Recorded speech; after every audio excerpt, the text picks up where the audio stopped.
मसीह में आप सबकी सलामती हो।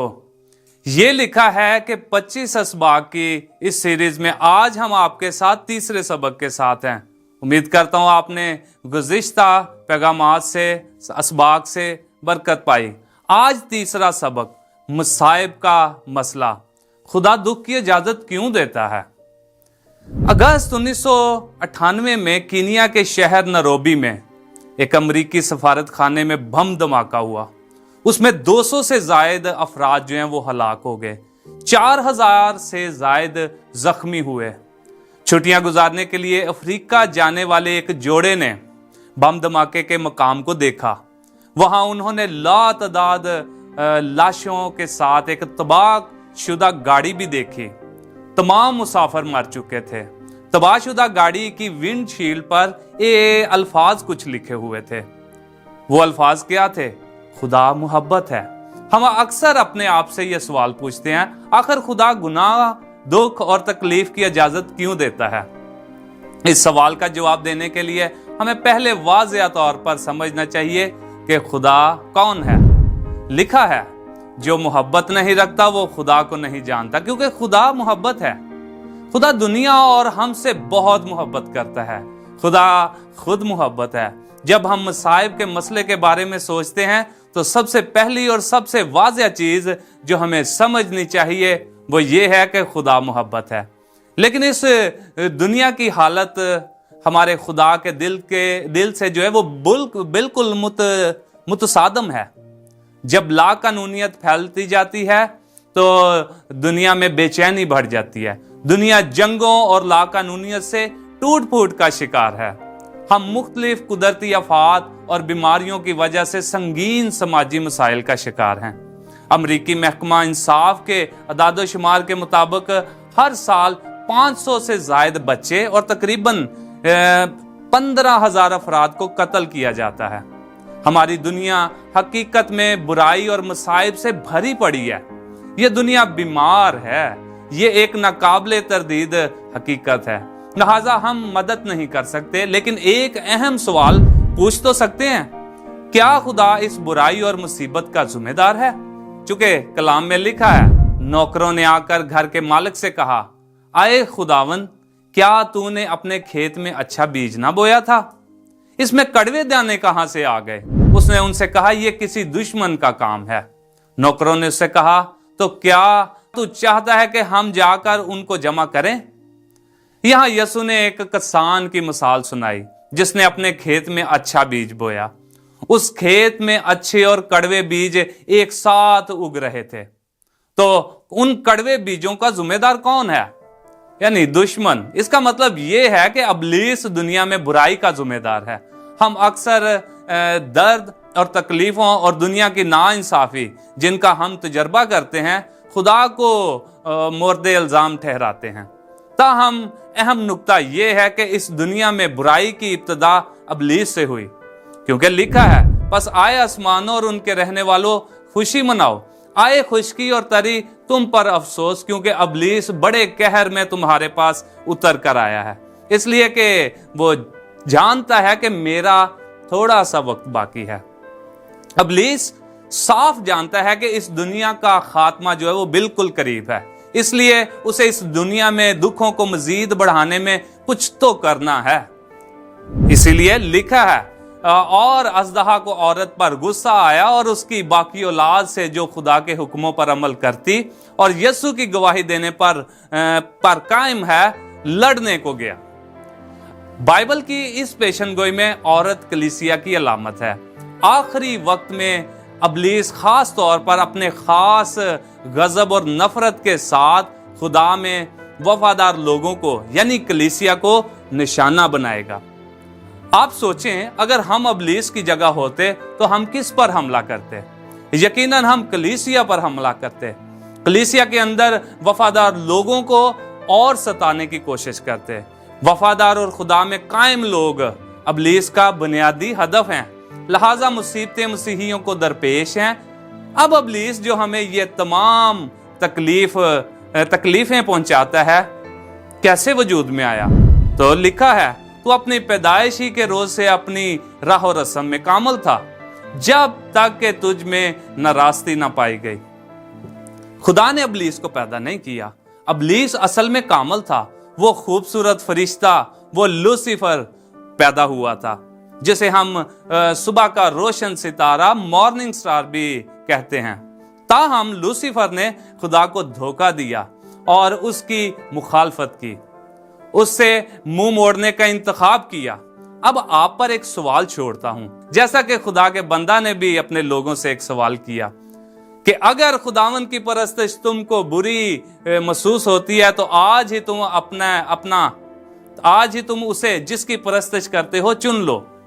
खुदा ने हमें इंतखाब या आजाद मर्जी का खुसूसी तोहफा दिया है।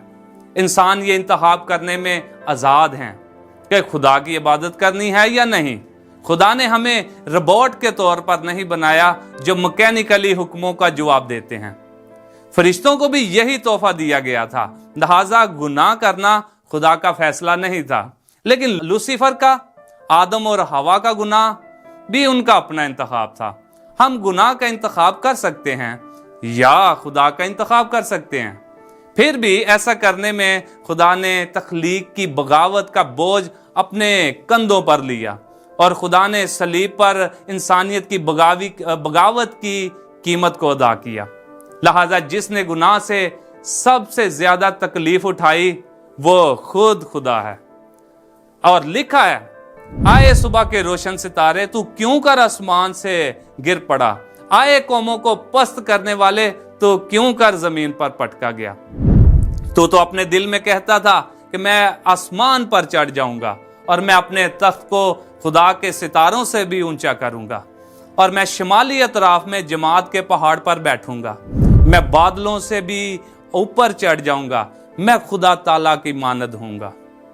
लूसीफर ने खुदा की जगह पर बैठना चाहा, वो खुदा की तरह हुकूमत करना चाहता था और इंसानों के जरिया से उसकी परस्तिश करवाना चाहता था। वो एक बादशाह के तौर पर अपने ओहदे से मुतमन्ना था। उसकी ख्वाहिश थी कि वो इबादत हासिल करे जिसका सिर्फ खुदा ही मुस्तहिक है। लूसीफर ने खुदा की ताजीम की बजाय अपने लिए जो इज्जत हासिल की थी वो उस तमाम इज्जत को जो है अपनी इबादत के रूप में लोगों से हासिल करना चाहता था। उसकी खुद गर्जाना सोच खुदा की मोहब्बत के मुनाफी थी। लूसीफर की सरबुलंदी की ख्वाहिश ने इंसान के गुनाह और मसाइब के मसले को जन्म दिया और लूसीफर की गलती आज हमारी जिंदगियों में दोहराई जाती है। हम हर रोज उसका तजर्बा करते हैं। हमारी अपनी गलती है। आला होने की ख्वाहिश हमें भी ज्यादा तकलीफ पहुंचाती है। और लिखा है, फिर आसमान पर लड़ाई हुई, मिकाएल और उसके फरिश्ते असदहा से लड़ने को निकले और असदहा और उसके फरिश्ते उनसे लड़े। असदहा और उसके फरिश्ते भी लड़े। खुदा के इख्तियार के खिलाफ अबलीस की बगावत की वजह से फरिश्तों की तादाद में इजाफा हुआ जिन्होंने खुदा के खिलाफ अबलीस का साथ दिया। और उन फरिश्तों में से जिनके बारे में बाइबल कहती है, अजीम असदहा को बाहर फेंक दिया गया और वो बड़ा असदहा यानी वही पुराना सांप जो अबलीस और शैतान कहलाता है और सारे जहां को गुमराह कर देता है, वो जमीन पर फेंक दिया गया और उसके फरिश्ते उसके साथ निकाल दिए गए। शैतान यानी वो अबलीस और उसके पीछे आने वाले फरिश्तों को जमीन पर जब फेंक दिया जाता है और अब शैतान हमें धोखा देता रहा, उसके तमाम फरिश्तगान जो हैं जो उसके साथ गिराए गए वो हमें धोखा देते रहे और हमें खुदा को गलत समझने पर मजबूर करते रहे। वो हमें ये मानने में गुमराह करते हैं कि खुदा तमाम मसाइब और इस दुनिया की तमाम बदहालियों का जिम्मेदार है।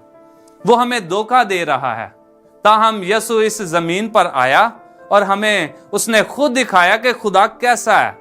अब खुदा की तस्वीर जो अबलीस हमारे सामने पेश करता है और खुदा की तस्वीर जो यसु मसीह हमारे सामने जो है वो अपनी जाती तौर पर हम पर जाहिर करता है के दरमियान इंतखाब करना बिल्कुल आसान है, क्योंकि खुदा ने दुनिया से ऐसी मोहब्बत रखी कि उसने अपना इकलौता बेटा बख्श दिया ताकि जो कोई उस पर ईमान लाए हलाक ना हो बल्कि हमेशा की जिंदगी पाए।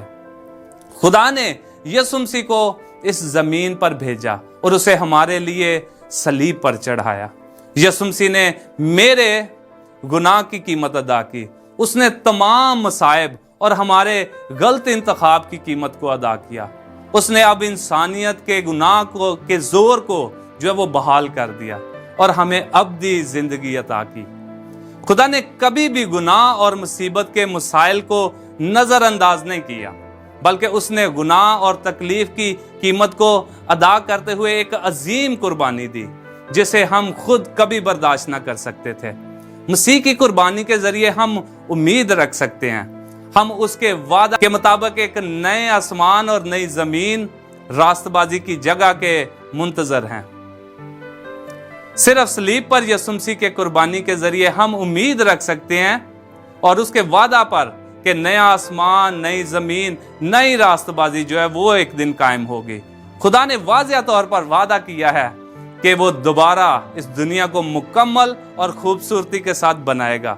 वहां अबलीस की तरफ से मजीद आजमाइश ना होगी, मजीद गुनाह ना होगा, मजीद गम ना होगा, क्योंकि तुमको ईमान के वसीला से फजल ही से निजात मिली है और ये हमारी तरफ से नहीं, खुदा की बख्शिश है।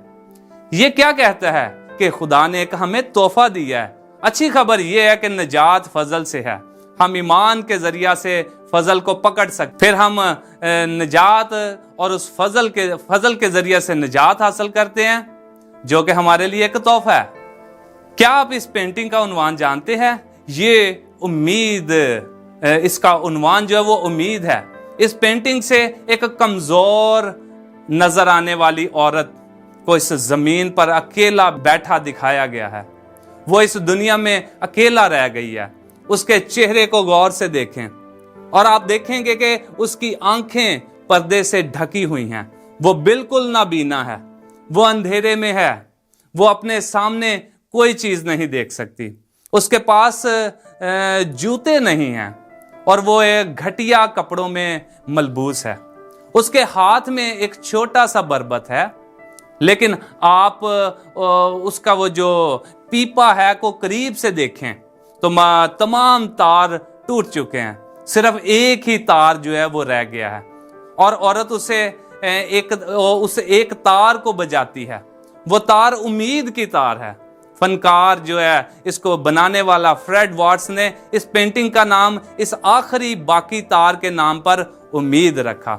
यहां तक कि अगर मैं इस दुनिया में तन्हा भी रह जाऊं, अंधेरे में एक इंच भी दूर देख ना सकूं, ख्वाह मैं दर्द में हूं, ख्वाह वो तमाम तारें टूट जाएं जिन पर मैंने भरोसा किया था, अगर मैंने खुदा पर जो तार रखा हुआ है वो उम्मीद का तार है, अगर मैं खुदा पर उम्मीद रखता हूं, तो इसी तरह हम सब, हमारी जिंदगियों में अब भी उम्मीद जो है वो अब्दी उम्मीद जो है वो कायम हो सकती है। हम उम्मीद में बाकी रह सकते हैं खुदा में। मैं उम्मीद करता हूं कि आप यसु मसीह हमारी उम्मीद जो है, जिसने हमारे तमाम गुनाहों और मसाइब की कीमत को अदा किया है, पर ईमान लाकर अपनी जिंदगियों में उम्मीद पा सकते हैं। मैं आज अपना पैगाम इसी उम्मीद के साथ जो है वो ख़त्म करता हूँ। खुदावंद आज के पैगाम के वसीला से आपको बड़ी बरकत बख्शे। आमीन।